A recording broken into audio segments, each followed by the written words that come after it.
Bom, vamos começar a live, né? Na aula de hoje, a gente Bora. está discutindo um pouco sobre quais são os principais conceitos que envolvem a energia dentro da física. Vale salientar de começo que o conceito de energia ele é muito abrangente, tanto é que não existe um conceito definitivo do que é energia. Então, quando a gente vai buscar um conceito de energia, a gente acaba encontrando vários conceitos que relacionam a mesma palavra. Então, hoje a gente vai trazer um pouco para o lado da física, o que é energia na física, quais são os tipos de energia e como é que elas transitam entre si. Beleza? Tem mais alguma coisa? Colocação, tá tudo ok? Não, por enquanto tá tudo tranquilo. É Beleza. exatamente isso aí, né? A gente vai falar a respeito de energia, da conservação de energia, dos tipos de geração, entre aspas, de energia, né? E é exatamente a respeito disso que a gente vai trabalhar. Um salve para minha amiga Juliana dos Alvará. Bom, então vamos lá, né? A primeira coisa que a gente vai analisar aqui é o que de fato, o que é energia? O que é energia segundo a física? Danilo, começa tu. O que é energia segundo a física? Eu acho que eu sei dessas coisas. Tu vem me perguntar coisa difícil agora, uma hora dessas. Já começa com bomba assim. O que é energia? Olha, Aramis aí. Grande abraço, Aramis.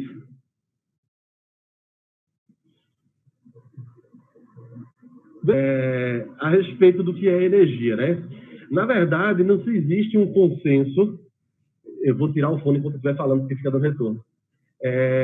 Não existe um consenso em relação ao que é energia, porque ele é um conceito muito subjetivo, né? A gente sabe que a energia ele pode ser entendido de uma forma em que ela pode ser transformada, ela pode ser utilizada. No entanto, a energia por si só, ela é, não tem como se conceituar de fato a própria energia sozinha, né? Então a gente fala a respeito de energia quando ela está sendo dada, quando ela está sendo transformada, quando ela está sendo colocada em um tipo de sistema, né? E onde esse sistema ele vai de fato utilizar dessa energia para algum fator, né? Então, Danilo. E aí, de fato, Danilo?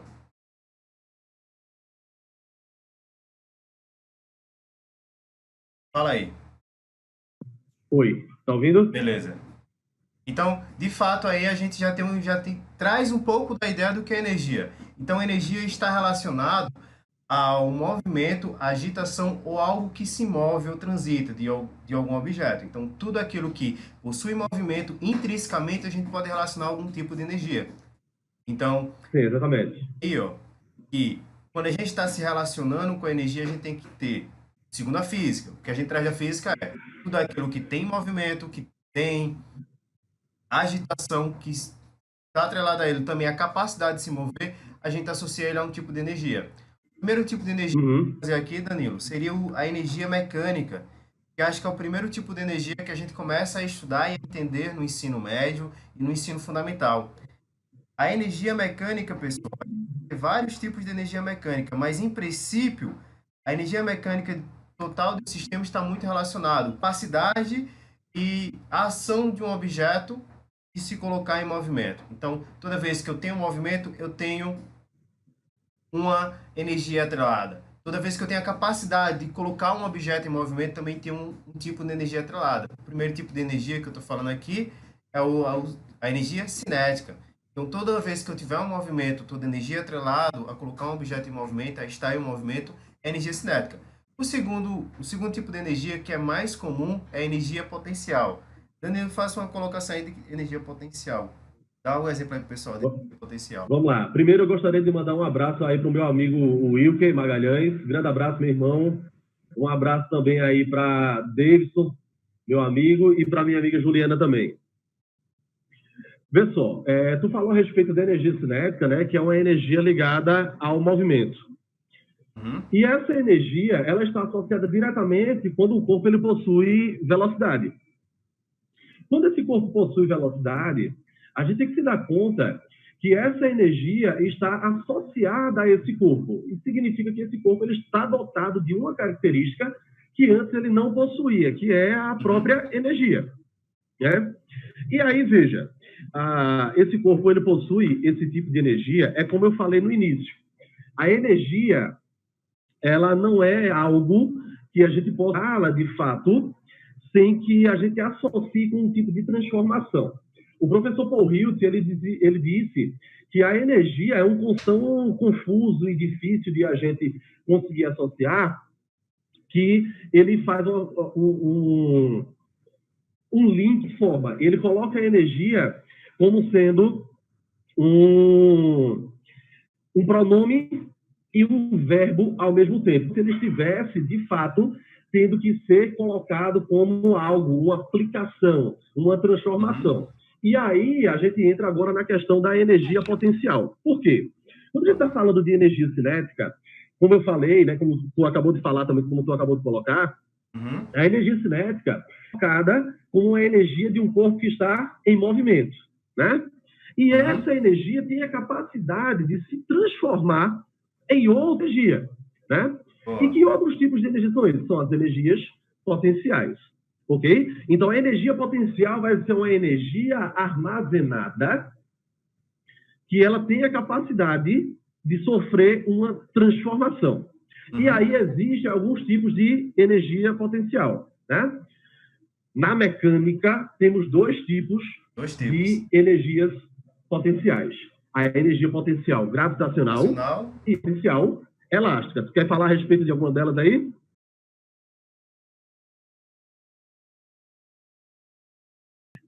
A gasolina, o etanol, o GNV, por exemplo, todos eles, na verdade, têm uma energia, e essa energia é energia química. E essa energia é capaz de realizar trabalho. Ou seja, a capacidade de fazer com que aquele corpo sofra um deslocamento, ou, por exemplo, que aquele automóvel, aquele corpo realize, né? Quando a gente faz a queima do combustível, a gente está fazendo com que aquele automóvel ele realize o trabalho, ele entre em movimento. O pistão vai começar a movimentar por conta da queima desse combustível. A energia é liberada. Que energia? A energia química. Através de quê? Da queima. E quando há essa energia, ela começa a se transformar. Tanto em calor, quanto também na energia cinética que vai ser trabalhada pelo carro, a energia mecânica.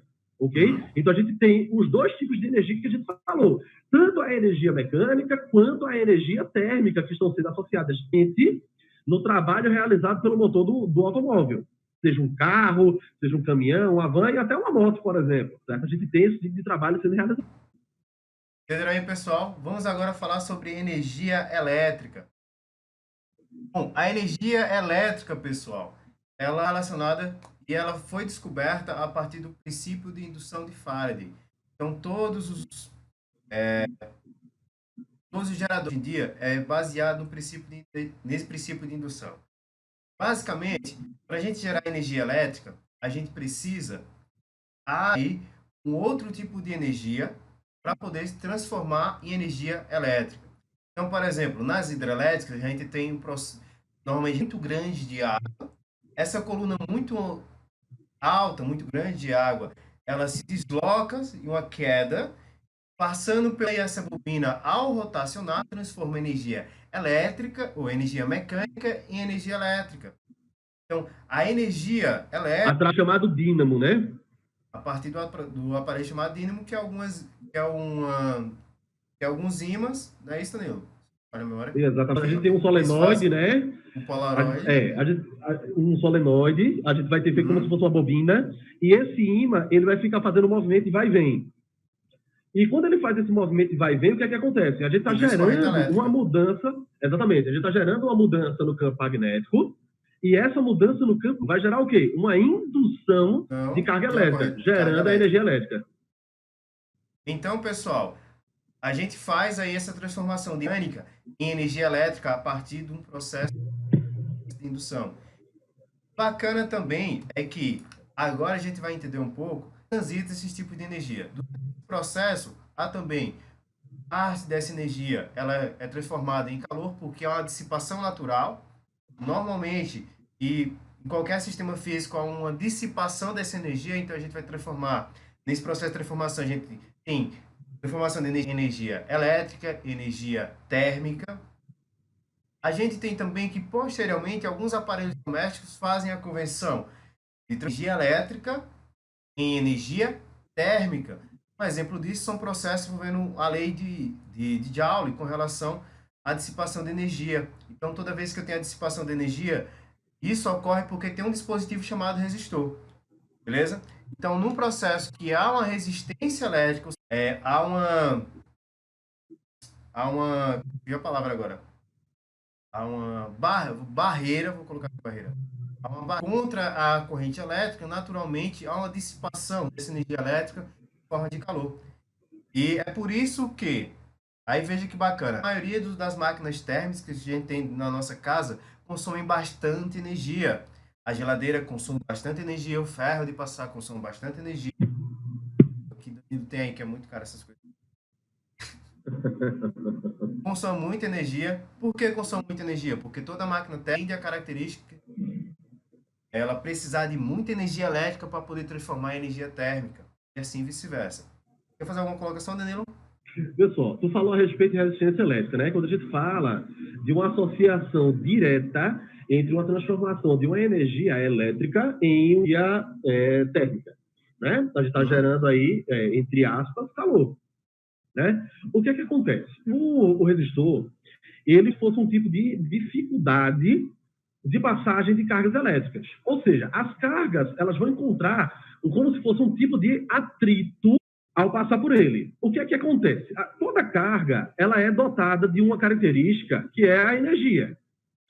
E essa carga, ao paramentos de uma lâmpada, por exemplo, ela vai deixar um pouco dessa energia lá, naqueles terminais. O que é que acontece? Quando essa energia é solta, entre aspas, lá naqueles terminais, a gente tem, no caso de uma lâmpada, a emissão de luz. E também a transformação em forma de... Você pode pegar uma lâmpada, por exemplo, a partir de um tempo de utilização, você vai ver que essa lâmpada ela vai aquecer. Ou seja, ela vai transformar um tipo de energia elétrica em calor. Né? Porque o que é que acontece? O resistor ele vai gerar um tipo de atrito. É como se você tivesse queimando agora aquele circuito e as cargas estão com uma dificuldade maior de passar por ali. Exatamente. E ao tentar passar por ali, elas vão essa passagem perdendo um pouco dessa energia. E essa energia, de fato, é liberada em forma de calor. E essa liberação em forma de calor é feito Joule. Joule. Aí vejam só, pessoal, só para fechar aqui, ó. Então a gente consegue visualizar de forma bem simples que as energias elas perceba que no exemplo da hidrelétrica a gente transforma energia mecânica em energia elétrica. Quando eu estou trabalhando com ferro de passar uma máquina térmica, eu transformo em energia térmica.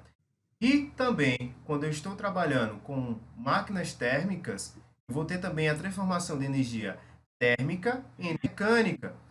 Então, a gente, como foi o caso do motor do carro, a gente transforma energia térmica em energia mecânica. Então, a gente percebe aí, ó, quando eu estou trabalhando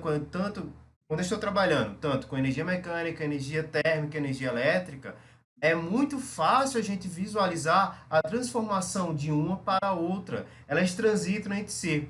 Por isso que, Danilo, por exemplo, com o conceito sobre potência e rendimento, já notou isso, acho que os alunos também, alguns notam, outros não, as equações que a gente utiliza para calcular potência, para calcular rendimento, é praticamente nas três áreas, tanto na mecânica, quanto na termodinâmica, quanto no eletromagnetismo. Então, são as mesmas, por quê? Porque a energia aí, a quantidade, e a gente pode dizer que a energia ali, a quantidade de energia vai ser a mesma. O que muda é o formato dela, como ela transite, como é em cada tipo de situação. Beleza? Entenderam aí? Sim. Danilo, eu acho que por hoje já para encerrar, a gente pode abrir aqui para o pessoal. Só uma coisa que eu gostaria de falar rapidinho. Beleza. É porque a gente precisa só se ater que numa prova como a do Enem, por exemplo, ele fala a respeito de transformações de energia. E principalmente quando a gente fala a respeito de tipos de usinas, né? Quando a gente vai falar a respeito da utilização, por exemplo, de uma usina hidrelétrica, de uma usina termoelétrica, de uma usina nuclear, de uma eólica, por exemplo, que sempre está em alta. Né? Por que a eólica está em alta? Porque ela é um tipo de energia limpa. Né? E a gente tem, de fato, essa utilização, inclusive no nosso cotidiano. O que acontece, por exemplo, numa eólica? O ar que está passando, o vento, por exemplo, o ar, ele possui massa. E o que vai acontecer? Quando ele passa pela hélice, ele vai fazer com que ela entre em movimento. Ele vai exercer uma força, ela entra em movimento, fazendo o motor girar. Como eu falei, você tem um processo de indução elétrica ali dentro, através do dínamo. Esse movimento, ou seja, essa energia cinética, ela vai ser transformada totalmente em energia elétrica. Desculpa, totalmente não, porque uma parte é dissipada. Ok? Mas essa energia cinética... um pouco o sistema é isolado, o sistema é... Exatamente. Um sistema isolado. Mônica, um abração, Mônica. Você quer mais abraço, Mônica, também? Vai, não viu, certo? Sabe, sim, ela trabalha lá no colégio, rapaz. Ah, Mônica? Médio. Eu não... Ah, oi, Mônica. E aí, tudo bem? E aí, ó, o que porque acontece? Tá sem óculos na foto. O que acontece? A energia, ela vai ser transformada, a energia cinética, ela vai ser transformada em energia elétrica. É por isso que a gente diz que a energia não se cria, ela vai ser transformada em outro tipo de energia, né? Agora, claro, num sistema isolado, essa energia cinética, ela vai ser totalmente transformada em energia elétrica. A maior usina faz exatamente isso. A usina termoelétrica, por exemplo, ela vai aquecer a água ou outros tipos de materiais em uma grande caldeira. E esse aquecimento ele vai gerar um aquecimento muito grande na temperatura. E o que é que vai acontecer? Quando gera esse aquecimento muito grande na temperatura, vai haver uma liberação de vapor. E essa liberação de vapor, evidentemente, vai fazer com que a turbina gire. Exatamente. Fazendo com que ele entre em movimento e transforme em energia elétrica. O bacana da termoelétrica, vou fechar aqui, uma coisa bacana, que o mesmo princípio mecânico da usina termoelétrica é basicamente o mesmo princípio físico da usina nuclear. Então, a usina nuclear, ela funciona por princípio. Sim. Ela usa a energia nuclear para aquecer muito rapidamente uma certa quantidade de água. Esse vapor de água ele passa novamente, depois passa pelo sistema de ar refrigeração, consequentemente com água. Por isso que quando tem uma usina nuclear, a gente precisa que esteja próximo à água por causa desse processo de refrigeração, que utiliza a própria água do rio, do lago, ou enfim, ele precisa disso. Então, a gente consegue ver esses sistemas mecânicos, nesses sistemas termodinâmicos, que a energia transita muito bem entre si. E esse é o bacana. Então, uma super dica aí para fazer vestibular, Enem, que a ideia de energia, tanto energia mecânica, energia térmica, energia elétrica, são bastante importantes, porque é esse cara daí. Se você pegar a prova da Unicamp, da FUVEST, entre outros vestibulares muito concorridos no Brasil, sempre tem. Provavelmente sempre vai ter, porque é um tema muito geral. Transita por todas as áreas da física em si. Beleza, pessoal? Eu vou encerrar a aula agora com o professor Danilo. A gente já está aqui quase 1 hora, né, Danilo? Eu não sei se vai ter pergunta também, né? Ah, não. A gente vai abrir aqui rapidinho para pergunta aí para a galera. Quem quiser fazer uma pergunta aí, pode... No YouTube, será que tem alguma coisa aí também? Vou esperar aí. Caso não, a gente dá uma pausa agora. Quem tiver assistindo a live, tira um print aí da gente. Do YouTube, a galera do Instagram. E, pessoal, eu vou tirar um print dessa tela e vou fazer um post. Tira o print aí para postar. Para foi a maior sacada que você teve nessa aula. Então, eu quero saber de vocês qual foi a maior sacada, qual foi a maior dica que você pegou assim que você não tinha prestado atenção antes. Beleza? Alguma pergunta? Obrigado, Mônica. Obrigado, Mônica. Vinícius chegou agora, já vai acabar, Vinícius, nem vem. Sanfoneiro chegou aí agora. Chegou agora. Bom, pessoal, que ninguém está com dúvida, ninguém está com perguntas, então a gente vai encerrar a live de hoje. Pra gente fala. Vê só, a gente falou a respeito dessas transformações, né? A gente tem que se dar conta que na prova do Enem, por exemplo, ela é uma prova que ela vai cobrar muita contextualização. Ou seja, a gente sempre vai trabalhar com os TGs sendo transformados, principalmente associadas a questões ambientais, porque já envolve também a prova de biologia. Ou seja, a gente está falando de questões, também a prova de biologia. Ou seja, a gente está falando de questões ecológicas, a gente está falando a respeito de questões de manutenção da vida, né? Ou seja, a prova do Enem, ele se preocupa exatamente com essas questões, de você contextualizar com o que está ao nosso redor. Ou seja, principalmente você pensando em relação à utilização dessa energia de maneira limpa, de maneira ecológica, de maneira verde. Danilo, Ok, acabou. a live coisou. Live parou aqui no